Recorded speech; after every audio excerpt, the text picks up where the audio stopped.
रिश्तों की जमीन पर बिछी धोखे और फरेब की विरासत, पति गायब, बाप लापता, 14 साल की अधूरी मर्डर मिस्ट्री।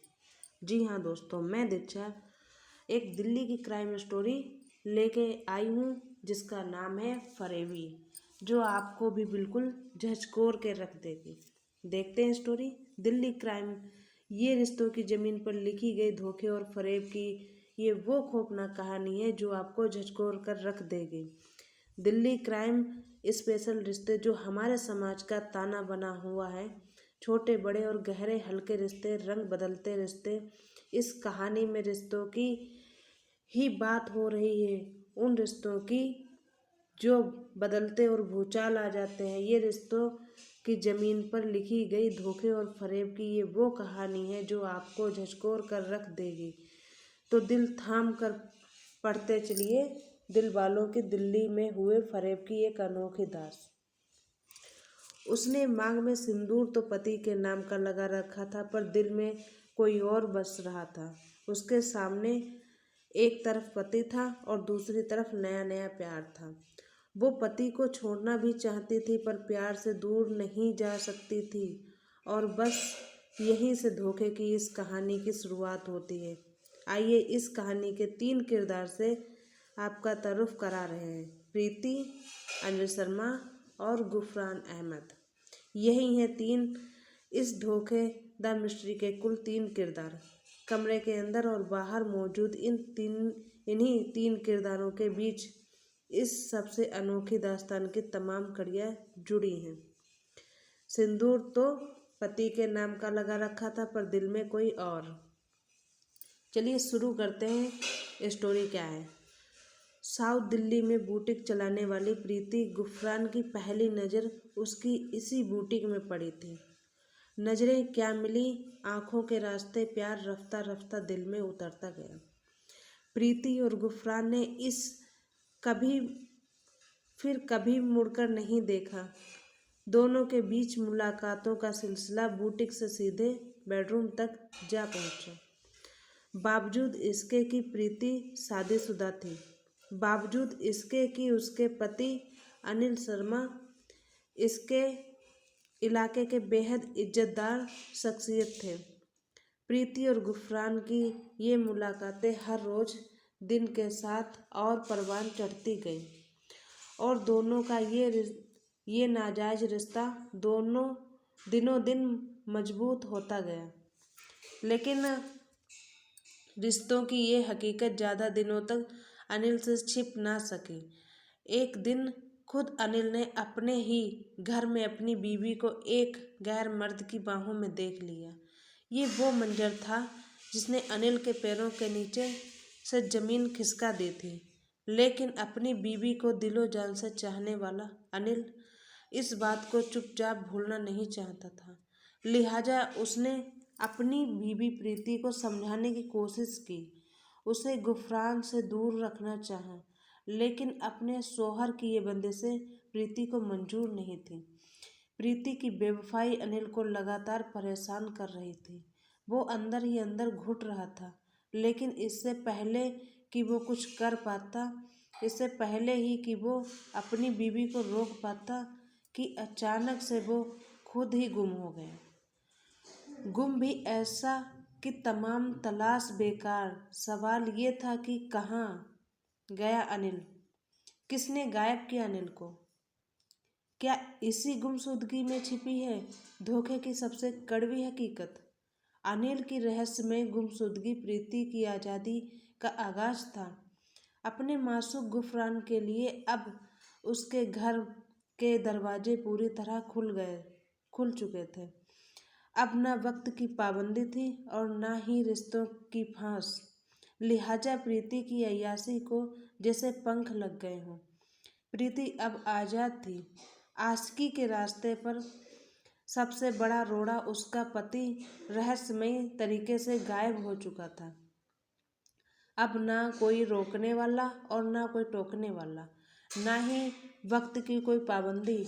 लिहाजा अब दोनों खुल्लम खुल्ला मिलने लगे। चूँकि प्रीति 1 करोड़ बाप की बेटी थी, लिहाजा पिता के पैसों पर प्रीति का इश्क भी सवाब पर था। गुफरान के साथ प्रीति मिलकर अपने बाप की दौलत उड़ानी शुरू कर दी। पर ये बात प्रीति के पिता सुजीत सिंह से भी ज़्यादा दिन छिपी न रही। सुजीत अपनी बेटी की अय्याशी और एक गैर मर्द के साथ उसके नाजायज रिश्तों का राज जान चुके थे, लिहाजा उन्होंने अपनी तिजोरी पर ताला लगा दिया। घर की दौलत और घर की बेटी बर्बादी पर आमादा थी और यही बात प्रीति के पिता को अंदर ही अंदर खाए जा रही थी। इधर बाप ने अपनी तिजोरी बेटी के लिए बंद की तो उधर शाही खर्च और हाई प्रोफाइल लाइफ स्टाइल ने प्रीति और गुफरान को कर्ज में डुबो दिया। दोनों के पास अपनी अय्याशी के लिए आमदनी का कोई जरिया भी नहीं था। घूम फिर के प्रीति की निगाहें अपनी पिता की बेशुमार दौलत पर पड़ गईं। उसे अच्छी तरह मालूम था कि बिना हाथ पांव मारे करोड़ों की दौलत हाथ नहीं लगने वाली थी, लिहाजा अब उसके मन में किसी भी सूरत में पिता की दौलत हासिल करने का लालच घर करने लगा था।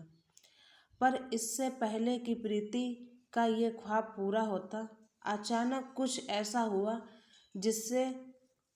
जिसके बारे में कोई सोच भी नहीं सकता था। यही था धोखा द मिस्ट्री का सबसे खतरनाक खेल। पति गायब हो चुका था और पिता बेटी के फरेब को जान चुके थे। उधर प्रीति की जेब पर उसकी अय्याशी धीरे धीरे भारी पड़ती गई। दौलत के बिना अय्याशी चले भी तो कैसे, लिहाजा दौलत पाने के लिए प्रीति और गुफरान ने एक खतरनाक साजिश रची। पर वो इस साजिश को अंजाम दे पाते उससे पहले ही कहानी में एक और नया मोड़ आ गया। उधर अनिल गायब हुआ और इधर घर की हालत बिगड़ने लगी। प्रीति पर कर्ज का बोझ हर गुजरते दिन के साथ बढ़ता चला रहा था। दूसरी तरफ पुलिस उसके पति की रहस्यमय गुमशुदगी की तफ्तीश में पूरी तेजी से जुटी हुई थी, लेकिन इससे पहले ही थाने से प्रीति के पति की कोई खबर आती, प्रीति के घर से एक और खबर बाहर आई। पति के बाद अचानक प्रीति के पिता सुजीत भी गायब हो गए। एक ही घर से दो गुमशुदगी ने पुलिस का भी सिर चकरा दिया। इसी के बाद पहली बार पुलिस की नज़रें प्रीति और उसके आशिक गुफरान पर पड़ी। पहले पति और फिर पिता की रहस्यमयी गुमशुदगी की बात पुलिस को आसानी से हजम न हो सकी। प्रीति के चेहरे पर कोई सिकन तक नहीं थी और यही थी बात जो पुलिस को सबसे ज़्यादा परेशान कर रही थी। उधर पिता के गायब होने के बाद प्रीति के अरमानों को जैसे पंख लग गए हों। अब घर और बाहर दोनों जगह उसे रोकने टोकने वाला कोई नहीं था, लिहाजा गुफरान के साथ उसकी आशिकी और भी बढ़ती गई। उधर पुलिस दोनों की इन तमाम हरकतों पर नज़र गड़ाए हुई थी और चूंकि उसे प्रीति और गुफरान के रिश्ते पर शक हो चुका था, लिहाजा पुलिस ने दोनों के फ़ोन को भी सर्विलांस पर डाल दिया। आखिरकार पुलिस का शक अपना काम कर गया। पुलिस का शक भी जिस उंगली को थामकर मामले की तफ्तीश कर रही थी, वो उसे सीधे कातिल तक दे गई। जी हाँ, कातिल का, क्योंकि पुलिस जिसे गुमशुदगी का मामला मानकर चल रही थी, वो मामला कत्ल का निकला और कातिल की शक्ल में जो चेहरा सबके सामने, उसने खुद पुलिस के पैरों तले से जमीन खिसका दी। एक ही घर से एक के बाद एक दो लोग गायब हुए। 3 साल बीत गए पर दोनों का सुराग नहीं मिला। पर 3 साल बाद अचानक एक रोज पता चला कि उनमें से एक का कत्ल हो चुका। कातिल खुद इसका इकरार कर रहा था, पर इस इकरार के बावजूद धोखा द मिस्ट्री पर अब भी राज ही बना हुआ था। बाप की लाश मिले और बेटी के दामन पर खून, तो फिर किसके पैरों तले से जमीन नहीं खिसकेगी। जी हाँ, सुजीत सिंह गायब नहीं हुए थे, बल्कि उन्हें हमेशा के लिए मौत की नींद सुला दिया गया था। और ये काम किसी और का नहीं, खुद उनकी अपनी बेटी प्रीति ने किया था। दरअसल प्रीति को अपनी अय्याशी के लिए दौलत की दरकार थी। बुटीक से मिलने वाला पैसा उसके लिए नाकाफी था। फिर गुफरान की खर्चीली आदत ने भी प्रीति के हाथ तंग कर दिए थे। लिहाजा इस मुफलिसी ने निकलने के लिए दोनों ने एक खतरनाक साजिश रची। प्रीति अपने बाप की आलीशान बिल्डिंग को बेचकर करोड़ों रुपए हासिल कर सकती थी। वो अपने पिता की इकलौती वारिस भी थी, पर उसे ये विरासत बाप के जीते जी मिलने की कोई उम्मीद नहीं थी। आरोप है कि उसने अपने पिता को ही हमेशा हमेशा के लिए रास्ते से हटाने के लिए फैसला कर लिया। साजिश के तहत प्रीति ने गुफरान और उसके एक दोस्त को एक रात अपने घर में बुलाया।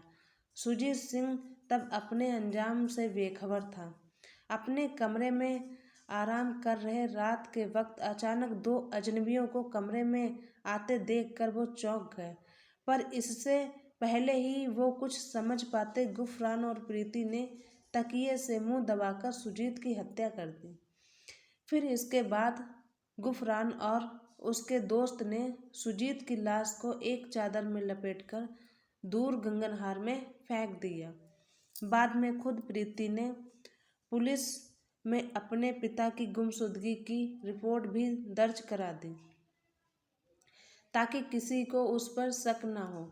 लेकिन प्रीति और गुफरान के फोन लैब पर पुलिस ने आखिरकार 3 साल बाद सुजीत सिंह की गुमशुदगी की गुत्थी सुलझा ही दी। इसी के बाद 12 फरवरी 2009 को दिल्ली पुलिस ने प्रीति, गुफरान और उसके दोस्त आसिफ को कत्ल के जुर्म में गिरफ्तार कर लिया। लेकिन अभी भी प्रीति के पति अनिल की गुमशुदगी की पहली सुलझनी बाकी थी। पुलिस को यकीन था कि बाप की तरह प्रीति ने अपने पति को भी इसी तरह रास्ते से हटा दिया। लेकिन 11 मई 2004 से लापता अनिल के बारे में प्रीति और गुफरान अब भी यही रट लगाए हैं कि उन्हें अनिल के बारे में कुछ भी नहीं पता। 14 साल से ज़्यादा वक्त बीत चुका था, पर ना तो अब अनिल लौटा और ना ही उसकी कहीं लाश मिली। तो आखिर अनिल गया कहाँ? उसे ज़मीन खा गई या आसमान निगल गया? कुल मिलाकर धोखा द मिस्ट्री का अब भी मिस्ट्री ही बनी हुई थी। अगर आपको हमारी स्टोरी अच्छी लगी हो तो प्लीज़ हमारे चैनल को लाइक करें, शेयर करें और कमेंट करें, सब्सक्राइब करें। Thank you.